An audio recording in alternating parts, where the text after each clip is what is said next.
At the edge of the universe, 400 men and women are probing the immeasurable blackness of space.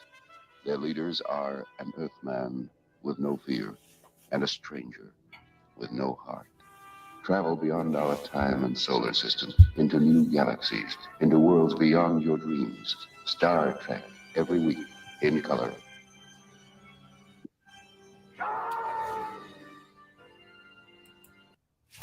Oh, hello, world. Hey, welcome back to Serious Star Trek. We had a week off. Things are still a little kooky here around the studio. I haven't got all the kinks worked out of the system. But speaking of kinks, I got a couple of kinky dudes right here we're going to bring in, talk about sci-fi. Didn't know they were going to make it, but everybody's here. The gang's all here. Let's bring them in.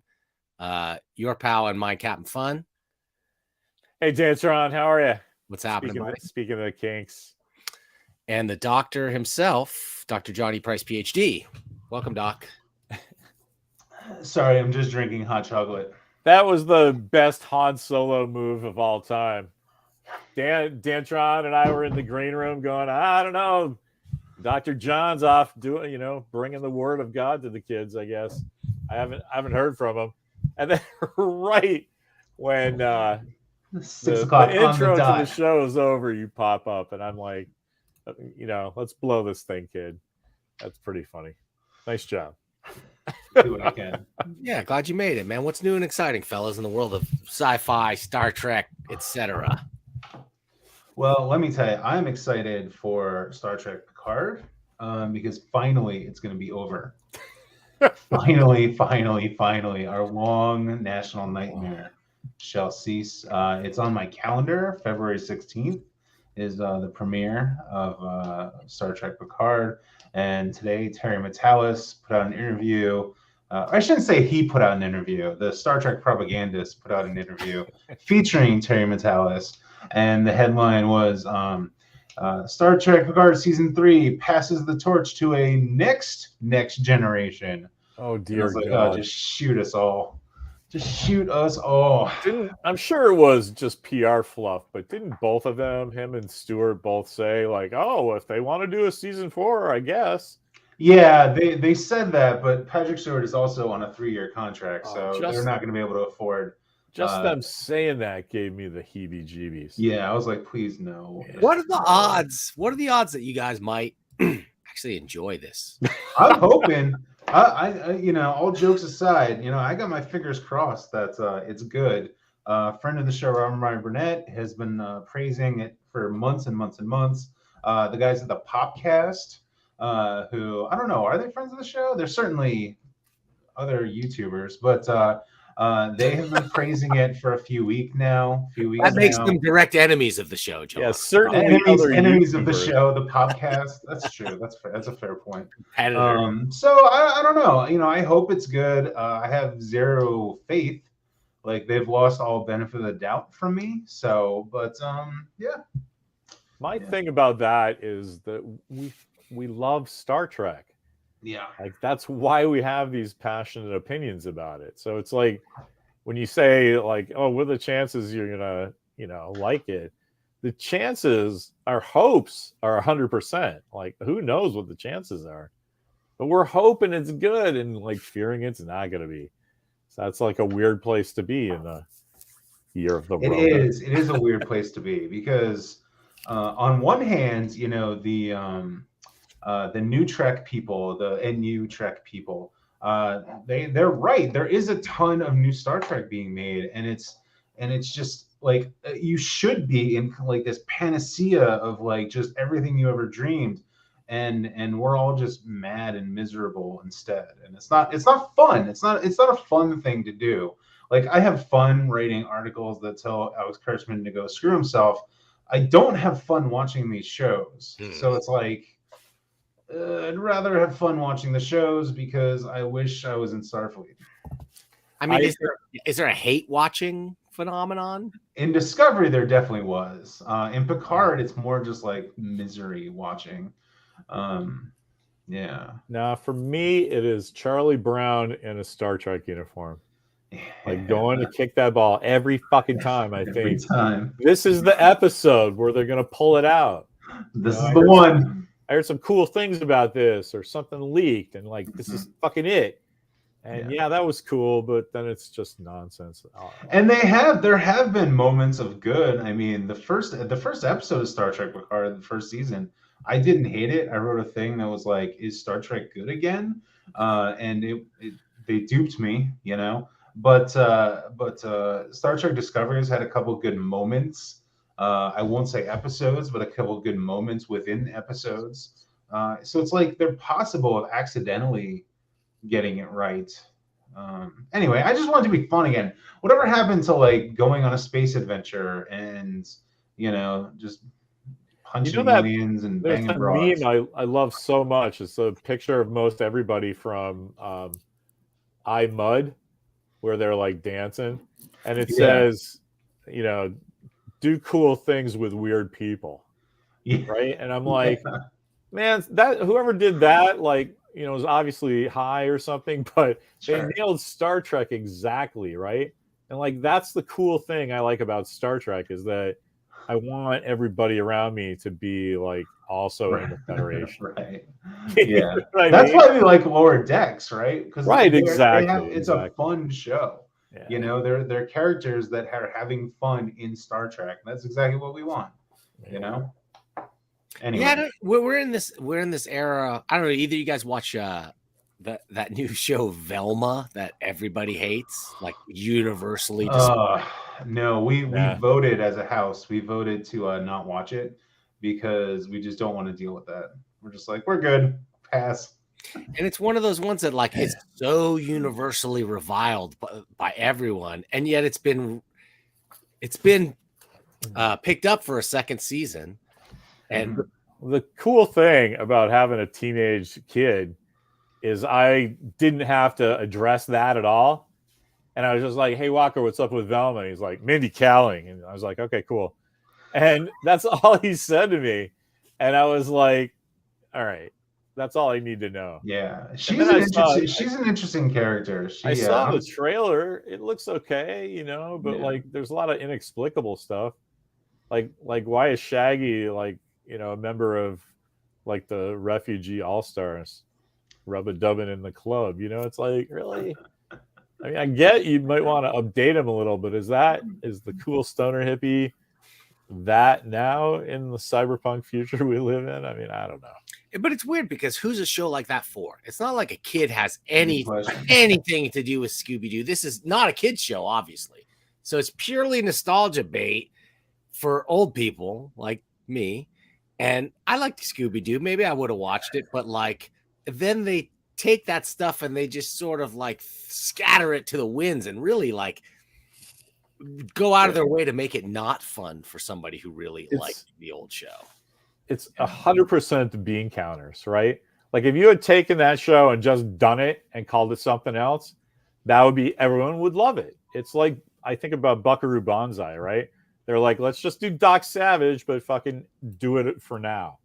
And so they're like, all right, let's do this thing, but do it for now. And that you have to call it its own thing to really do it from now, because you end up with exactly what you said. Like, who's it for?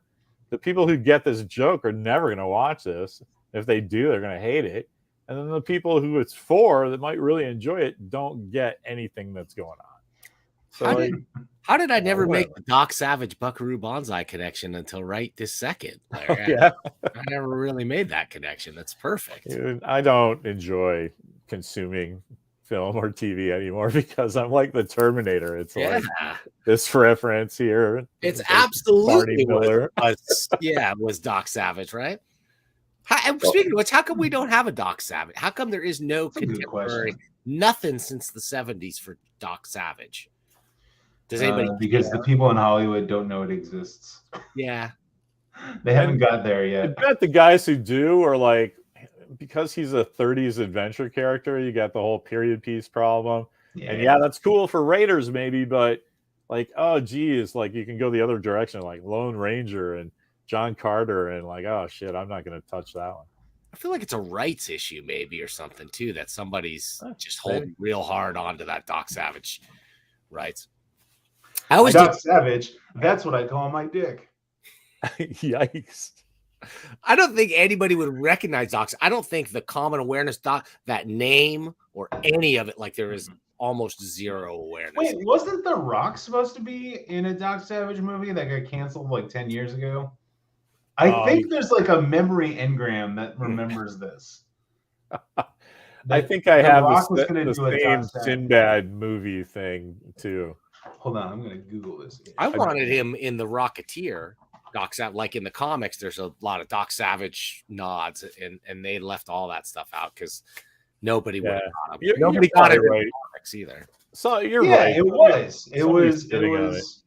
It was Dwayne Johnson stars world's first superhero, Doc Savage, and which is immediately followed by Doc Savage movie becomes a TV show. The Rock probably won't do it. Okay. Not the world's first superhero. When was that? Was that before the Rona? This is, yes, it is February 19th, 2020. All right, well that's good. So it doesn't exist That anymore. project's dead. Yeah, definitely. Rock Savage, that's funny. That's cool. Definitely a prototype superhero, right? But like, you guys heard of the Nyctalope? No. No. It's a weird French proto superhero that can like see in the dark and has an artificial heart and like is. Yeah, I've read about this and I had no idea that's how you pronounce it. I don't even know if it is. Maybe it's not. No, but you know what I mean? It's like I didn't get it at first because I never heard it before. I always read it. Yeah. Is the Nyctalope an antelope who smokes cigarettes? Perfect he was. God, I am crushing it today. You really are, John. You really are, Doc. So, hey, speaking of loving Star Trek, I got all excited today because I got the Kozer Mart undershirt for the Strange New Worlds alternate universe Monster Maroon. So I that's the level of thing that's getting me excited about Star Trek, not some Star Trek show. Yeah, it's weird, right? It's weird. So that's how I had that on my fingertips already. For like, I just wanted to be fun again because I'm like, I have to bring my own joy out of Star Trek by buying what is illegally unlicensed bootleg costume stock. You know what I mean? Right. It's like, why are you making fans work so hard, Paramount? I don't know. It's weird. Yeah. It's weird. I don't have anything Star Trek to report, but I did get the season 1 patches for All Mankind. Nice. It's really awesome. It's Apollo 15 through Apollo 25, and these patches are awesome. They're just look at these. They're all awesome. Ooh.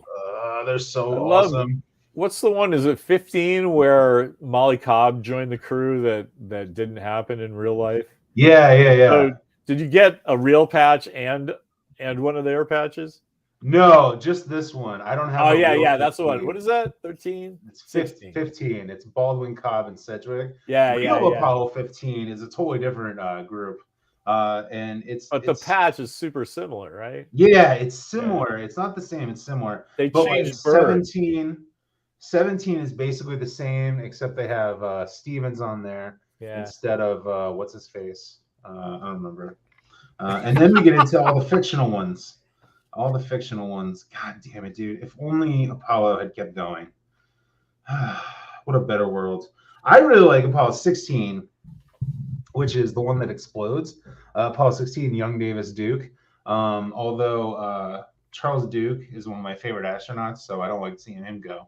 John Young, too. I mean, holy crap. John Young is like an American, top 5 astronauts all time, if not like top 3. I totally agree. He's when you just start counting off the top stuff, like, he's the only guy to have flown a Gemini, Apollo, and a space shuttle. And he flew the first space shuttle. Like, right. They're like, hey, we have this brand new thing. Who are we going to trust? John Young. He's like, I got this. Gemini, it was John Young and Gus Grissom. And then Apollo, he flew on Apollo twice. He walked on the moon once. John Young's just a great guy. The other thing I love about him, because I have shitty eyesight, is that he had prescription ground faceplate for a space helmet. Because you can't wear glasses under your helmet because if something happens, you can't fix it. You can't see. That's amazing. And so they're like, it is cheaper for us to figure out how to get this guy to see than it is to train somebody else to be fucking That's space awesome. Superman. Isn't that cool? That's amazing. I love space Shitty eyesight nerds in space. say Gemini when they, and no one has ever pronounced it any other way but Gemini in any other context. I have to say it's Gemini for spacecraft. But John, did I ever ask you why? I've always wondered. I still don't know why was the mission to the moon named after God of the sun? That's a good question. I still have my. I don't really have an answer. I still have It my should theories be- about it being a phallocentric magic spell from Nazi science, from the Nazi scientists that they're like pulling off Ooh, a that's a good domination idea. of the female symbol, the Yeah, moon, with a That's a male good symbol. idea. The rock. That's been my. Oh, Yeah. I do like how the second moon program is called Artemis. I like that because Artemis and Apollo brother and Way sister. better. I like that. Yeah. right. And it's going to be the all-woman crew and stuff like that. So I don't care about that part. I just like names of ships. I mean, it really Is was the male light of science dominating the moon, like science conquering the cosmos with just pure logic and manly logic. Manly science. That American science. Type of science that brings you to the moon and then nukes it. I will never not love that line of in the Mojo Nixon song that goes about Babaloo, Balap Bam Boom, we the ones that walked on the moon. Yeah.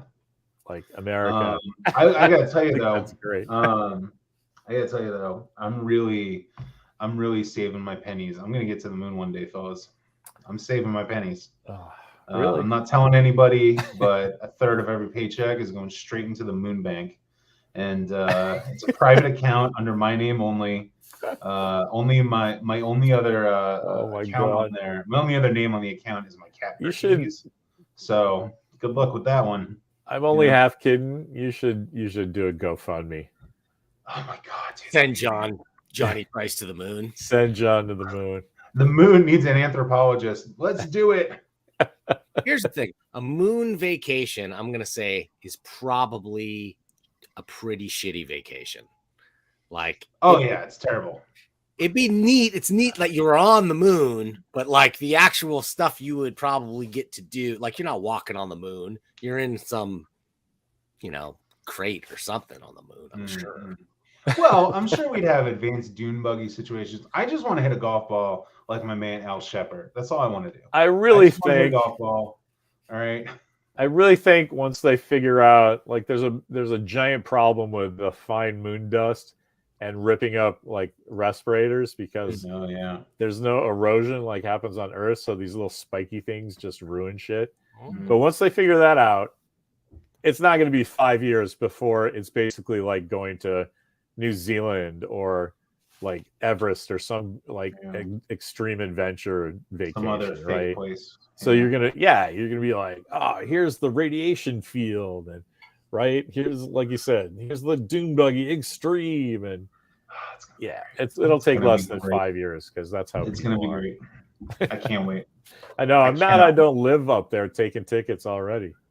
Did we ever talk about the names of the shuttles in For All Mankind? Because I wrote them down. Because I was very curious. Because they have a whole fleet of shuttles, right? And they make a point that like the military has their own fleet of shuttles, but they never talk about it, right? So it's the OV-099 Challenger, 101 Enterprise, Columbia, Discovery Atlantis, Endeavor. Then it goes 106 Constitution, 107 Kon-Tiki, 108 Victoria, 109 Beagle, and then you get into the Pathfinders. Oh, that's cool. It's an interesting little choice. I had to look up Kon-Tiki. Kon-Tiki's cool. Yeah. That's awesome. Yeah. We know about that in our house. And it's pretty cool, man. Like, can you imagine just flying, like, I got to go up on the Constitution today. No big deal. You know the thing that the Enterprise lifting body thing was originally named Constitution, and so the Trekkies had it named, and then they had another one that they were going to call Kitty Hawk. Nice. And that got cut in appropriations, I think. But that's awesome. I love all that alternate history stuff. Yeah. And then the Pathfinder, they only ever show the actual Pathfinder so far. And 201 is Pathfinder, 202 is Vanguard, 203 is the Amun Ra. that's cool. AMON-RA, the Egyptian god Amun Ra. I don't know why they would call it the Amun Ra, but that's there it is. That's your lowdown on shuttles. And That's their Kron. gold chase figure for the action figure line. Dude, I want to buy all of them. I want all the Eaglemoss models of all of these right now. So but I didn't buy the season 1 patches because they're like mostly real to me, right? Yeah. And so, but the season 2 and season 3 patches, I went insane. The season ones were like 50% off. They're like 50% off right now. Icon Heroes. So how do you say no, right? Yeah, because if I just got this for like $80, I'd be like, nah. Even with Ronald D. Moore's signature, I'd be like, nah. But he ruined it, right? Some pretty awesome. He drew on it with a Sharpie. Pretty awesome patches for like $40. Merry Christmas to me. Dan, do you have that love for like insignia and heraldry and flags and folklore and rules and well, I've always been the guy. The things that I collect are like, I like technical schematics of things, like he's the engineer, cutaway, exploded ships and stuff like that. But then for like when it comes to apparel, I'm usually a purist. There is nothing worse, in my opinion, than somebody with a superhero shirt and it's like a full figure, anybody, like an action scene or like Venom's doing something, like I want logos. Like I want it to look, and then I want the obscure logos too. I want Ferris Aircraft, and I want the like groundskeeper at Arkham Asylum, kind of those kind of things. That's what I like. I love it. That's awesome. But not many, and those are gone now. Now with graffiti, I don't know if we're ever going to see those again. It's all Target variety stuff, which is they just don't get it. The kind of stuff that I like to wear for sure. What's graffiti? They were a t-shirt maker. They were the t-shirt maker for comic book stuff for a very long time, and they closed up shop this year. Oh wow.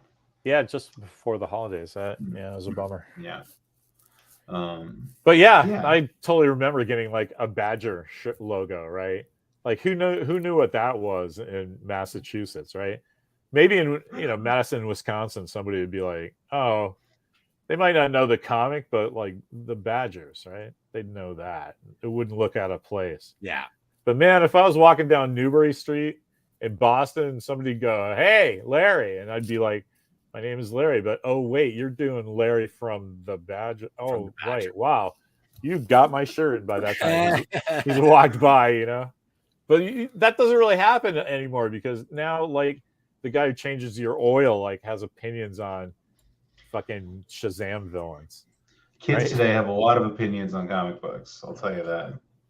And I will say some of the t-shirts you see at a Target or a Walmart or whatever, they have some obscure stuff I would not expect to be there, but it feels more like it's some graphic designer going through a bunch of stuff. And, oh, that's cute. That is really gonna play in Peoria. It's not somebody who wants the Nightwing logo centered just right. Like that's never going to be sold at Target. Never say never, but unlikely.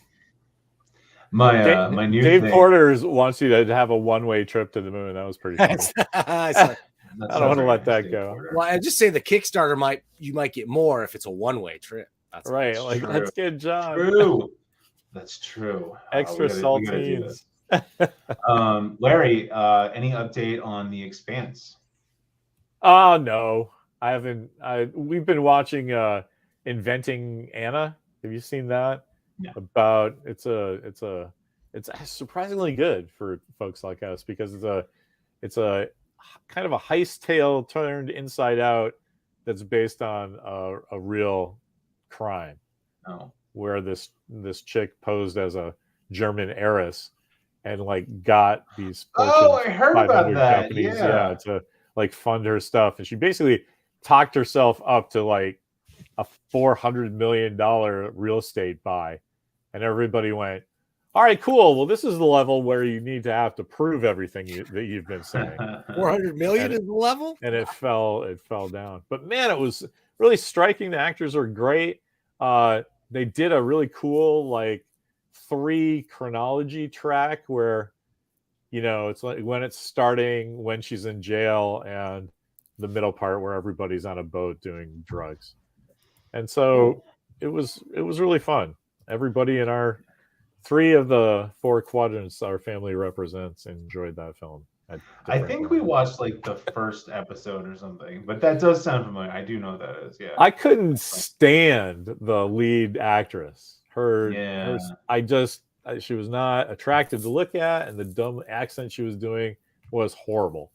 And I still enjoyed every episode. So that tells you how good everything else was. That's how good it is. That's it right there. And we're so doing 3 Pines too, so Daddy doesn't get any expanse. doing what?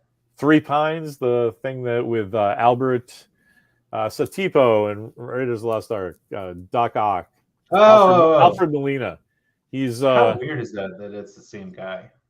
I know, huh? Right? He's playing like a French Henry Perriot. I don't know. There's this 18 volume thing of mysteries that both my wife and my mother-in-law are reading, and they have very strong opinions about this show, like us talking about Star Trek. It is friggin' hilarious, to the point where stuff they say like becomes little catchphrases for the week in our house. That's funny. Like the first shot, oh my god, they brought the duck out already, and like me and my kid are like, what the hell are you talking about? What's a duck out? What like, oh well, the duck doesn't show up until book 5, and look, it's the first 10 minutes of the pilot. And we were like, oh, that's what's going to be happening. Okay, I guess I'm not watching The Expanse. You're now role reversal. What's the Mars flag? I got that for my cool cyberpunk jacket. It's like the Mars flag. It's the circle, brown and black dots with a circle and the 2 moons. Yeah, I got that for my cyberpunk jacket. So it's a cool logo. Yeah, pretty sick. That's a really good segue because I have been binging The Expanse in my free time, and you're still in season 1, right? Oh yeah. I'm like I'm on like the 5th or 6th episode. Season 3 is a war. There's a gigantic war between everybody. Like it's a shooting war, right? And I don't really like the ships in The Expanse, but man, some of the uniforms have the coolest patches, and I cannot find them anywhere. Like the UN ships have like all these like elaborate like patches on them, and nobody sells them. Everyone's infatuated with like the Rocinante like emblems and stuff, and I'm like, I don't care about that. I'm like, whatever. Are you talking about the ones that just have all different ship names on it? They're just different ones from different ships. Yeah, I've seen those on Etsy, man. Well, the Martian ones, there's a lot of Martian ones out there. I guess I'm not up to there yet. So. Yeah. The UN ships, they're generally blue and everything. It's a whole. I gotta contact somebody. I gotta get in on this because I love. It's not like Tiffany's doing anything up in New Hampshire. That's so true. Get her on the. Get her on. Dear Tiffany. Anyway, so yeah, that's about it. That's my life. Hey, so wait, this is our first Star Trek of the year, right? I think it is. Is it? No, Happy New Year. Anyway, if it's not. We did one. Yeah, we did one for sure. I think I missed. Well, I didn't tell Chris Sagasag Happy New Year yet, so there you go. Happy New Year, Chris Sagasag. It is a new year, and I can't remember a year in recent history where so many new things are rolling down the pike. There's a crazy, staggering amount of change happening in the economy and in technology and entertainment. Like the whole thing is all snowballing right now. And I honestly, for one of the first times, I don't really know. I'm not sure where we go from here. We're entering territory I wasn't really too ready to think about. But so, for instance, our I don't know if you guys have noticed the last couple thumbnails I did for this show, been using a lot of artificial intelligence generated imagery. I am out there just infringing copyright left and right, Nice. left and right. The question is, though, is that infringement fair use or not? So that's the big thing that's the point that has to be settled, because it's almost for sure that you are infringing copyrights by using these data sets of unlicensed images. But the question is whether that infringement should be considered fair use or not. And it's like, if it's transformative enough that it doesn't take away the audience for the original thing, that like it doesn't serve as a functional replacement for the thing you are infringing, then that is considered fair use, like review purposes, like a commentary on a video. Like if you watch somebody else's video and then add a lot of commentary, talk about what they're talking, stuff like that, you can use other people's stuff. So to me, the fact that the end result here ends up being a pretty unique looking thing that nobody's ever seen before, that doesn't really look like the original thing. It's got similarities in brush strokes or what have you. It's a fascinating thing I never really thought about before. And I'm on the fence, one, on whether I should be using this stuff for myself, because is it ethical? Am I taking money out of, like, am I taking food off of some artist somewhere? Or what do you guys think? I wonder if you don't mind, I'll go first, and then Larry can drop the hammer with actual knowledge. But I wonder if anyone will ever try using like a parody defense, because you can blatantly rip someone off as long as you say it's parody. Well, right? So that's fair use. That's a fair use. So it will be similar. It's certainly like related to that in some way. Yeah. Okay, you can go now, Larry. I'm sorry. Oh, no, not at all. It was just like, there's so many ways to answer. Like what Dan has proposed is a giant question. And we're all kind of wrestling with it, right? I mean, my kid did a Dork Court article about it, while he spends about half an hour each night, like taking pictures of him on the couch or outside or wherever. And then he puts it through some filter and then with some stuff. And then it sends back a picture, and then he'll write 300 words about that. And he calls it POV. And he's like done pirate stories, and like, some stuff's pretty dark about guys getting arms cut off and stuff. Yeah.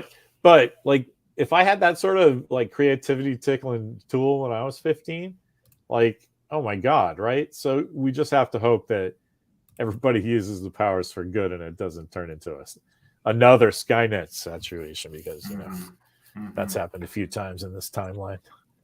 Well, because I go like, okay, I was not going to put out any money. I'm not paying any artists for my thumbnails. I do all my stuff myself. And before this, I was going to Photoshop. I was taking copyrighted pictures, photos and pictures, cutting them up and compositing them together in a way that's quasi-transformational at best, right? Like, but then when you start generating brand new stuff, sorry, Larry. Put this here. We start generating brand new zombie Spock pictures, right, and stuff like this. Like, it just seems like it's the next generation of clip art or whatever. Well, here's the thing: what you were describing, where you're cutting out pictures and collaging it or whatever, that's derivative work. So that's covered legally, right? Like Adam Freeman that we talked to on $1 Million Mailbox a while back. His ex-wife used to take comics that they didn't sell and laminate the pages and make hit them with grommets and make little purses out of it. And that's fun. That's a derivative work, right? So that's actually, you can't do that. Well, so I don't see how you can scrape stuff and put in the prompt, Harrison Ford in Star Trek. I put this on my Facebook. and there's Harrison Ford in a kind of a Star Trek uniform, and you're like, somebody owns Harrison Ford's likeness rights, and it's not these guys. Like, it's not even like, oh, that's kind of Leonard Nimoy, like the zombie Spock you just showed. Like, you that, yeah, and that, like, okay, that clearly evokes Leonard Nimoy. But if you had, you know, Irish Those gangsters chompers. behind him instead of aliens, you'd go, oh, that kind of looks like Pete Postlethwaite. You know, so like you got kind of deniability on that one. But, you know, fucking Harrison Ford, that's Harrison Ford. You know, come on. Yeah, but can I draw a picture of Harrison Ford? I can draw a picture of Harrison. It's not going to be any good, but like I But can that's do what it. they're trying to sort out, right? Because at some point, somebody's paying for the servers to put that in front of everybody's eyes. So money is changing hands. And so then you have to go, okay, every part of that chain needs its slice, because that's how that works now. Yeah, it is. There's no doubt that these something like this has to, I think, is considered a derivative work. Maybe this one, any of these, you know, it's definitely derived, literally, from a bunch of other pictures. But that's the difference between transformative, right? Like, right. That's you know. Anyway, I mean, it's just so funny. I hate people like me talking like they went to law school. I have a really small, you know, experience at a very small scale with copyright and trademark issues. So that's why it sounds even like experts argue about this stuff. The answers but aren't. that's what I'm saying. Like, I am not an expert in any way, There's a shape, subjective amount to, and now this just complicated things to that nth degree, right? This is a new level where the Supreme Court's going to get together, and I honestly think it's going to come down to like, whose interest is this going to serve? And lobbying is going to become involved, and it's like Microsoft is involved. Oh yeah, because they own this thing. I like the thought that the AI itself is already sentient, and it's crying for help with that wiggly finger thing, the 10 fingers on one hand thing, and that all these pictures have sort of weird, dopey scrawls that mimic the artist's signature from portraits and stuff. And I think they're trying to say, hey man, we know we're stealing it. Yeah. This is as close as we could get. This is like, we used about 7 pictures and then filled in some other shit. And that's what we got blorpo or Todd out of that. So sorry. I think it's a cry for help. It's not the AI's fault. It's, you know, it's it is the data set. And that was the thing that I posted a little video. This was the nuance that I had been overlooking, because it's like the algorithms, the program, the stuff that does it. It's actually a pretty interesting thing. The way what it does is like, because AI is used a lot to remove noise from a picture, like, you know, in the shows when they say enhance, you know, and they do that thing where they zoom in on video and suddenly it's like a better looking picture than it actually is. Like you can actually do that now with artificial intelligence. You can literally, it fills in the gaps based on looking at a zillion other pictures of what it thinks should be there. And it works pretty good to remove noise. So what these guys do is they take these images, they put them together, they add noise to them, a ton of noise, till the point where you can't even see what it is. And then they use these algorithms to remove the noise based on the image set that it has. It's just a mind-blowingly weird. It's almost like if you squinted your eyes and everything is blurry, and as it comes into focus, that's kind of what it's doing. And that's creepy as shit. Yeah, it's really wild.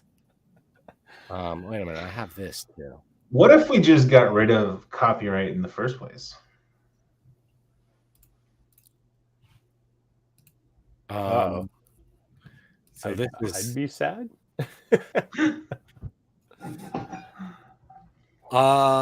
Well, you can.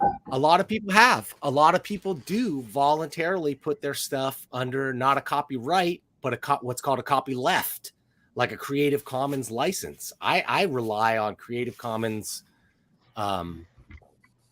licensed material a lot. The theme song I show, a lot of the elements that I show, a lot of the 3D models that I use and stuff like that.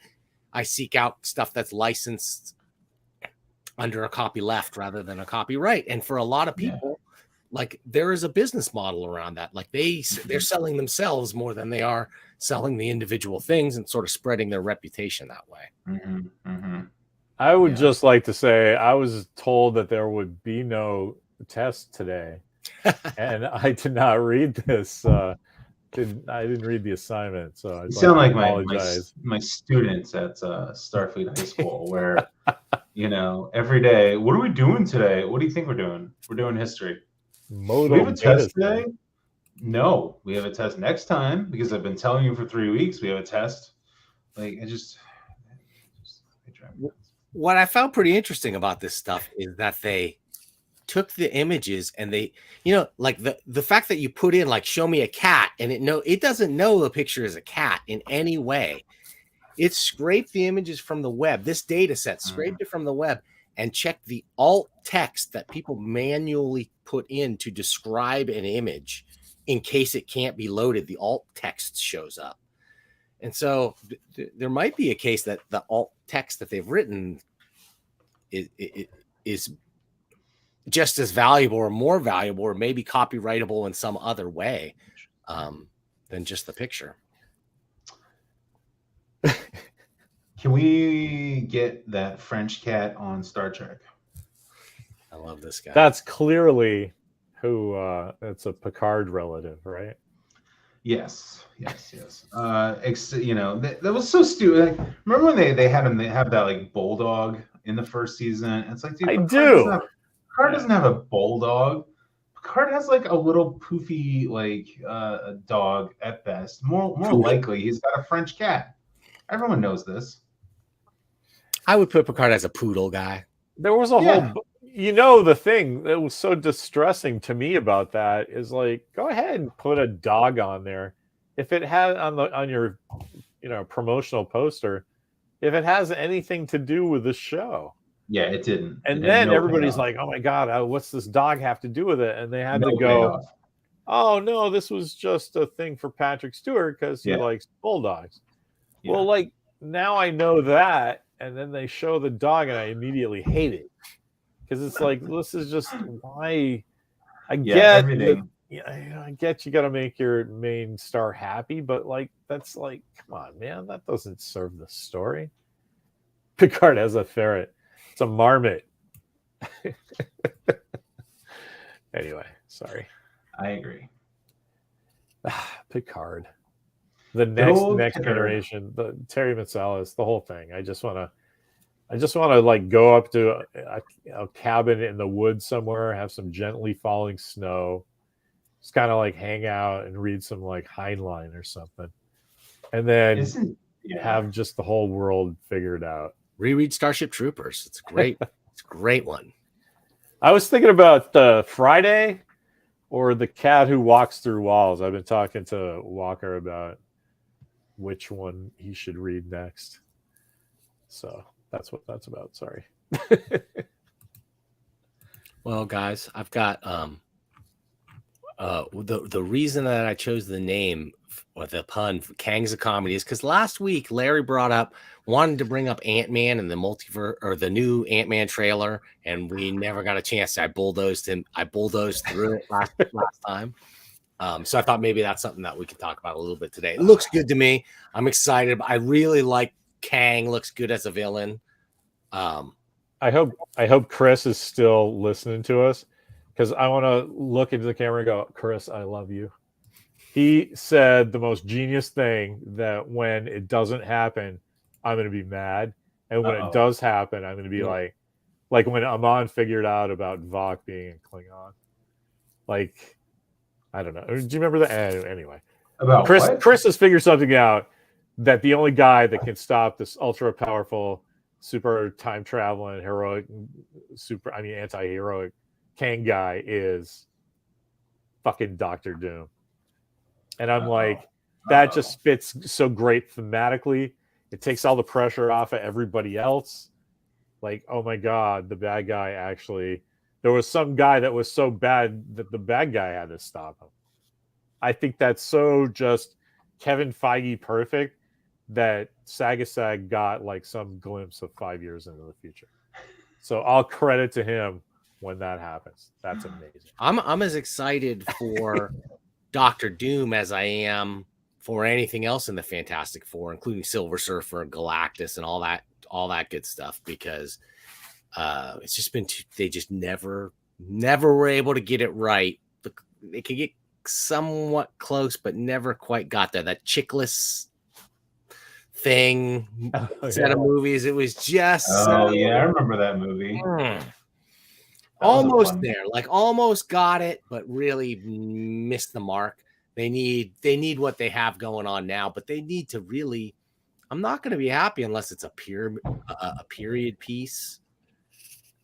And at least at first, right? Yeah. At least for the first third of the movie, like show them doing Mad Men stuff, and then they bounce out of the negative zone. Does this universe have a Tony Stark? Whatever. And then I would love it. Like Reed is just going on like usual, right? And Johnny's doing his comic relief, and come on, writes itself. I'm with you, by the way. Maria wants to know, is the thumbnail AI art? The thumbnail is AI art with two different pieces of AI art. Sorry, put together. The audience and Mr. Spock. So yeah, I don't know. I've got a couple things to ask the audience. If you think I should not use AI art work in my thumbnails, just super chat $1,000 to us. And if you think I should continue to use it, super chat like $900. And so then we'll tally up the differences and then we'll decide which way I'm going to go. Speaking of AI, they had really that cool thing where they gave that girl the copyright to Daria the White Wolf or something. Right before Christmas, this woman said, "Hey, I did an AI comic book, AI generated art comic book." Oh yeah, she's not claiming she did the art. She's just like, I wrote the story, did all the prompts to have this art generated, manipulated them to tell storytelling on the comic book form, lettered the whole thing. This is mine. And they were like, cool. The U.S. Copyright and Trademark Office went, "Great, thanks for your check. Here you go." Right. And then she started bragging about it. "Hey, I got AI art copyrighted." And then things went kind of sour, and like lawyers got involved. And so she put out their lawyers thing today, 36-page response. I read like the first couple pages, and it got pretty lawyerly pretty fast about making assumptions about the hand of man, right? Like that there's no difference that you've learned how to hold a paintbrush than there is that you need to know that you want to write "It was a dark and stormy night." Like your hands are inputting that data in a way that just isn't paint on a canvas. It's just a different way. Anyway, it's all very interesting, but I think it's pretty obvious that there's a lot of stealing going on. Well, I wish it's not that obvious to me. I mean, I get, like, in my heart, it's like, yeah, we don't want to replace artists, and I get a lot of people are motivated by that feeling, but to me, it's like you could train this just as easily on a set of photographs that are public domain photographs and create really interesting stuff out of it. I don't think, no one would have any problem with that, right? Because it's public domain. It's just when you ask for a Todd McFarlane Spider-Man with a monkey suit, and you get a monkey suit picture with Todd McFarlane art that's clearly identifiable in the style of. Mm-hmm. It's just like that lawsuit with the guy that did Black Magic Woman, for the Santana song. They used it in a commercial. And he's like, "You can't do that. You have to license that from me." And they're like, "No, we licensed the song from you, and we got a guy to play it just like you." And he's like, "Well, that's the insulting part because he didn't play it just like me. And you could, if you wanted me, you should have just hired me. Now you have to pay." And so I think that's the same thing. Like, what's Todd McFarlane do when there's all that stuff that's obviously that's his art. You can tell when you look at it, right? But it was just generated from billions of other Todd McFarlane scanned pieces. Well, then that kind of tells you something, right?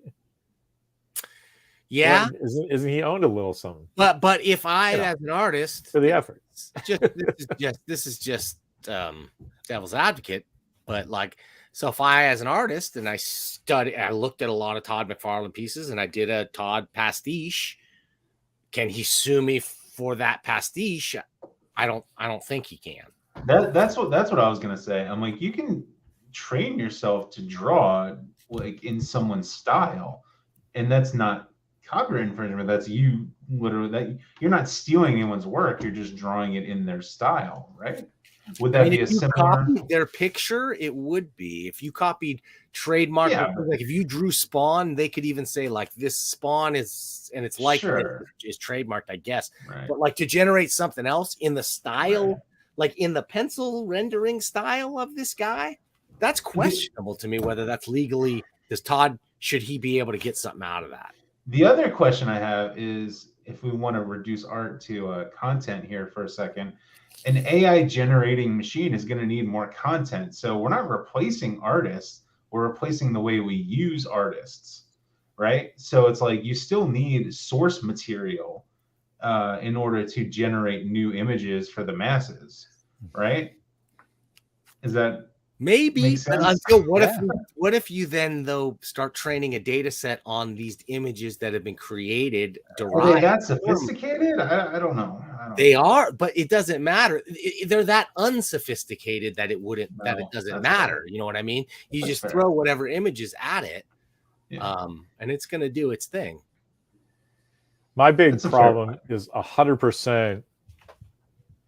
It's not emotional, really. It's reflexive. It just really bothers me as a writer that these guys call themselves artists, because you need a new word. Like if these guys had just said, you know, I'm doing AI generated art, okay, that's cool. I would have like coined something awesome, like I'm a prompt jockey. That's what it is. Prompt engineer. I would do something, prompt jockey better though. I would do something like that, right? Jockey. I love it. But then it's like, okay, well, you own that space, and then that's a cool thing that we can pay attention to or not. But it's like, you know, they're like, hey, I'm an AI artist, and everybody who has ever picked up a fucking crayon in second grade went, nuh-uh, you know, because it's just not what people viscerally feel is art. You know? Well, it's like, are you really an astronaut if you go up on the Jeff Bezos experience? Yes. Oh, you know, like, you know, you cross 60 miles, you're an astronaut. Okay. Come on. All right. I'm just Come saying. on, man. I don't know. I'm just saying. And that's the thing. If you use AI, you know, I didn't create a full image in AI, but I might create elements of things in AI and composite them together. Then I'd say that's definitely, you know, using some kind of skill, creativity, and artistic choices. Maybe less than if I rendered everything by hand, but certainly faster. So like, to me, that's the thing that wins the day. And even if somebody wins this AI lawsuit, if they do win this lawsuit, I think it's going to be then just a scramble to put together licensed data sets. And if a Lion B is called illegal, then like this picture behind me, this is like illegal. Like you won't be able to use it anymore, to do it anymore if they outlaw. Well, can you imagine? Oh, the lawyers would love that. Like there's interns whose job it would be to search out and like do takedown notices. Oh, this was used from this data set. Can't do that. Maria has a good point here. They say there's been rumblings of AI replacing writers too. They already write essays and they're working on getting them to write screenplays and comics and novels too. I think there's a difference though, because what they write is typically gibberish or well crafted gibberish, right? Because that's the same thing with the art, right? They're creating well crafted gibberish. But I would like cool. to. It looks cool. It doesn't read cool. I would like to address Maria, her point, and then John as well.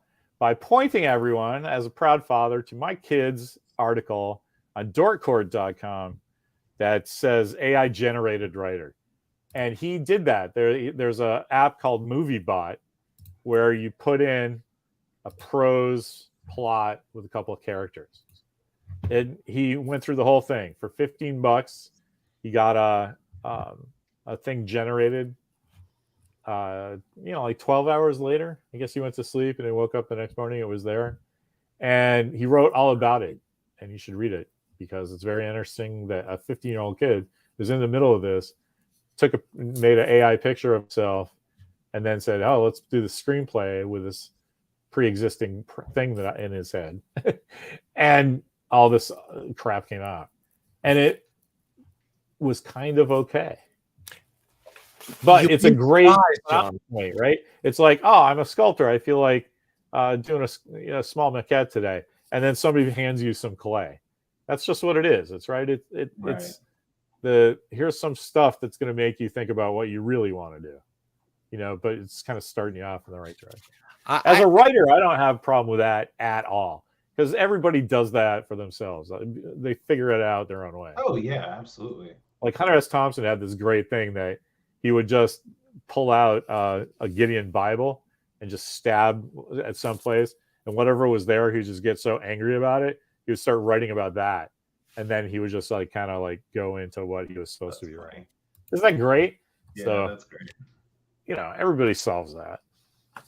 I really don't think we're too far away from where you could do some. The app that automatically sprung to mind to me was give me a movie script and give me a set of storyboards, at least to start with, that breakdown, even if it only broke it down into scenes and gave you a somewhat limited version of the scene description, or if it just required the writing of the setting of the scene to be a little bit more specific or in a certain format.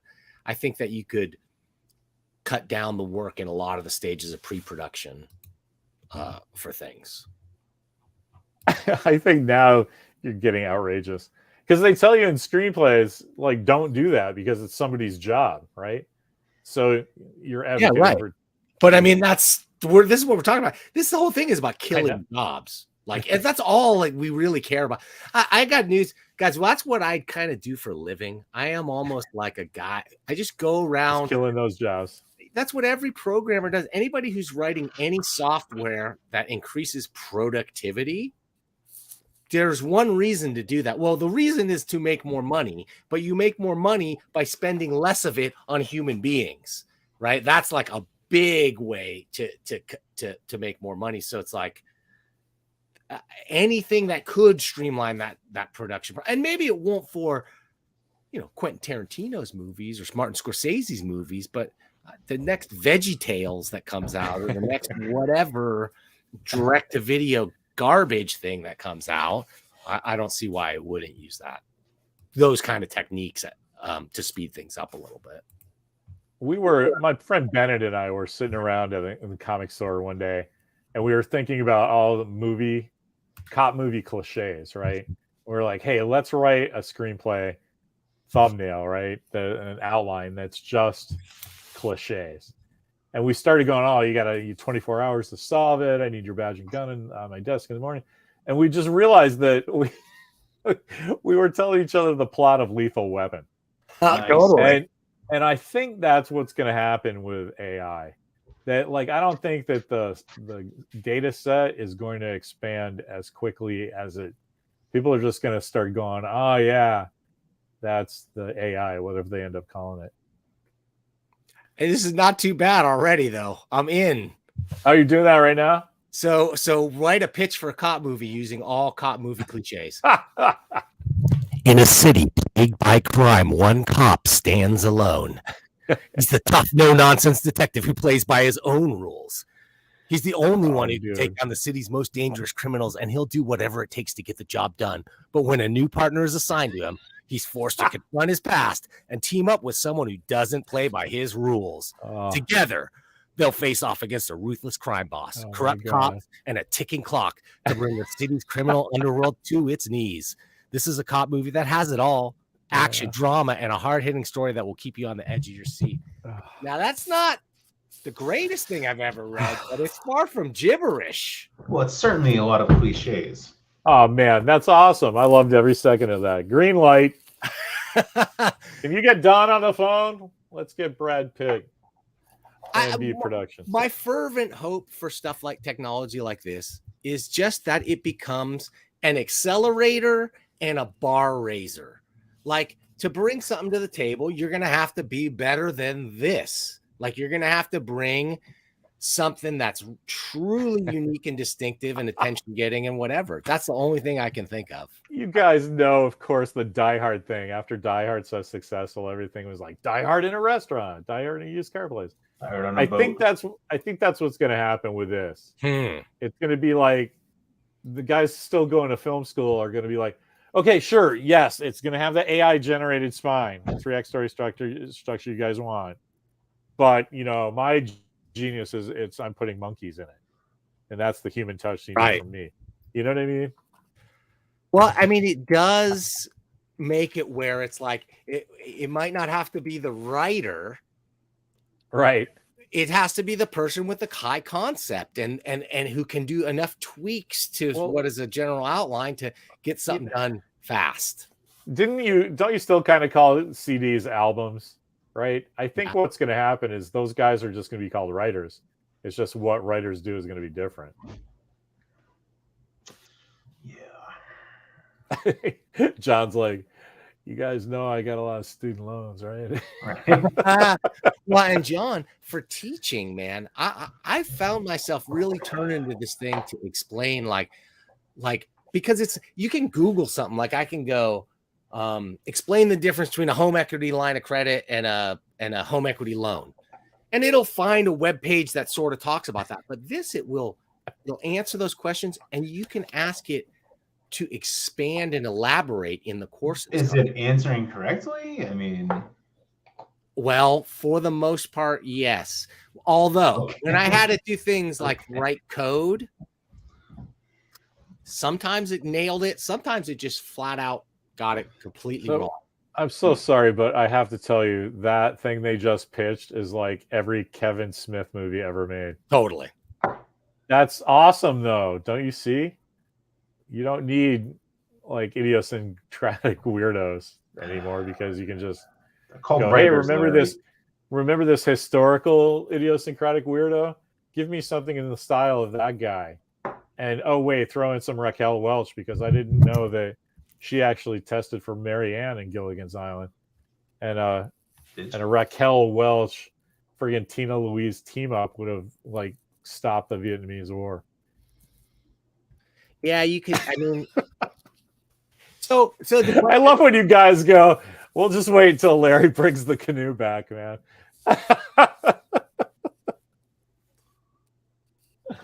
This is terrible poem. Awful. This writer needs to be fired. That is really awful.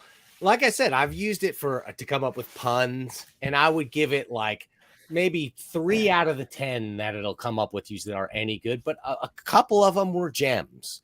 And I think if you're a one-person writer, you don't have a writer's room to pitch things off of, ChatGPT can be your sounding board to just spitball ideas and come up with concepts and stuff. I honestly think it's more of a creative supercharger than it is a creative like destroyer. That's my feeling on it. I agree. I think it just helps you get where you're going. What's the big deal? But everybody's got to pull their hair out. Oh my God.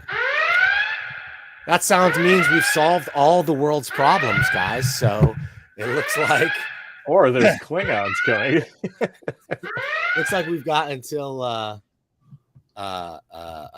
till next time. I was gonna do a comic book show this week, Larry, but I just don't. Man. I don't have the time, but it's probably going to be next week. I got to get it together. I'm doing serious Star Trek because I just want to keep the momentum and keep the love going for this show. Yeah, man. Come on. Talking shit with your two buddies. That's just what the doctor ordered. Honestly, it's fun. It's one of the most fun times I have in the week. And what time, though, is that? I know it's on Tuesdays. 3 p.m. Pacific Earth time, but I always forget. Hey, John, where before I get us out of here and play a kooky clip, where are we going to do this thing next week? Chat GPT, where are we doing Star Trek? Oh, it says on the internet. Right, and Tom Servo from Oak Ridge rockets into the lead with 15 Curies and 20 Rems. Uh-oh, it's time for the Fallout Elimination Round. The winner will receive a complete thermolactic nuclear fallout shelter, complete with a 17-year supply of canned food and 500,000 chlorine water purification tablets. There are 2 questions. Number 1, the category is Hollywood Legends. Name the movie with the most radioactive and deadly set. Gypsy. Moby Dick with Richard Basehart? Oh, I'm sorry. You're out of the game. Crow from Los Alamos. The Conqueror. Is correct. Just ask John Wayne or Agnes Moorehead. Now, on to our final question. What is the most practical thing you can do in the event of a total thermonuclear war? Tom Servo of Oak Ridge. Duck and cover! Wrong. Crow, Los Alamos. Stick your head between your knees and kiss your...